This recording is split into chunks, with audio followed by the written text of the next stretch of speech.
ఇక్కడున్న ద్వారకాధీశుని మందిర శోభ వర్ణనాతీతం. ఈ అరేబియా సముద్రం ఒడ్డునే అనేక ప్రాచీన దేవాలయాలు దర్శనమిస్తాయి.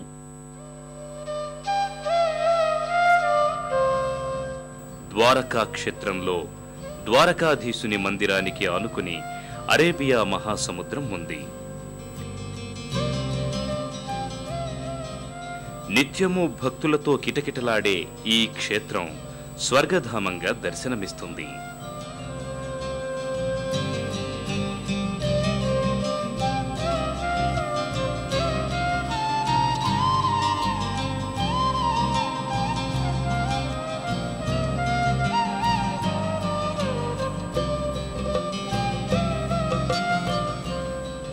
ఒకవైపు గంభీరమైన శబ్దాన్ని చేసుకుంటూ ఎగిసిపడుతున్న అలలు, మరోపక్క భక్తి పారవస్యంలో గోమతీ ఘాట్లో స్నానాధికాలు చేస్తున్న భక్తులు,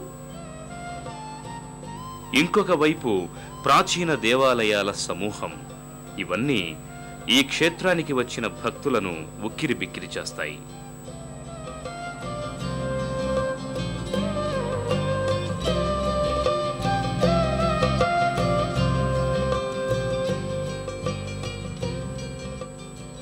అందమైన దృశ్యాలకు వేదికలా ఉన్న గోమతీ తీర్థానికి ఆనుకుని ప్రాచీనమైన సముద్ర నారాయణుడి మందిరం దర్శనమిస్తుంది.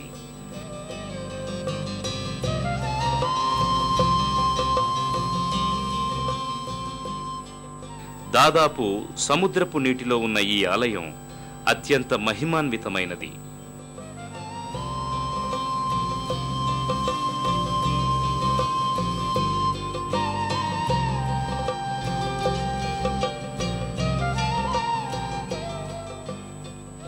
ఈ ఆలయంలో సముద్ర నారాయణుడితో పాటు గోమతీమాత, కృష్ణ భగవానుడు దర్శనమిస్తారు.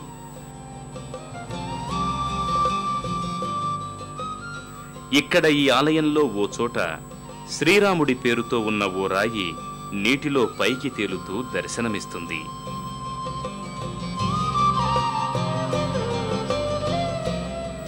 ఈ ప్రాంగణంలోనే దుర్గామాత కూడా దర్శనమిస్తుంది.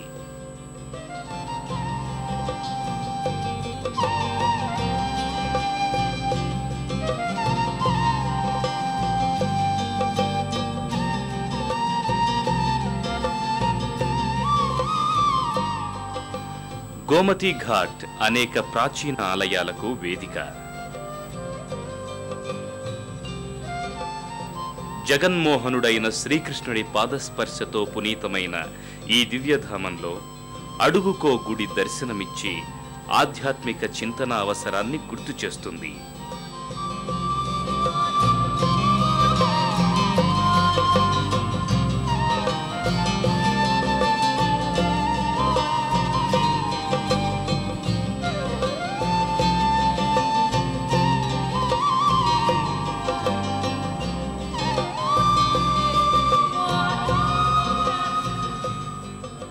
ఈ మందిరానికి సమీపంలో శ్రీకృష్ణ భగవానుడి మందిరం ఒకటి దర్శనమిస్తుంది. 1604వ సంవత్సరంలో కట్టబడినట్లుగా చెప్పబడుతున్న ఈ దివ్యాలయంలో శ్రీకృష్ణ భగవానుడు దర్శనమిస్తాడు. అలాగే ఈ ఆలయానికి సమీపంలో గోమతీమాత మందిరం ఉంది. గోమతీమాతతో పాటు మహాలక్ష్మి అమ్మవారు కూడా దర్శనమిచ్చే ఈ ఆలయం నిత్యం భక్తులతో రద్దీగా ఉంటుంది.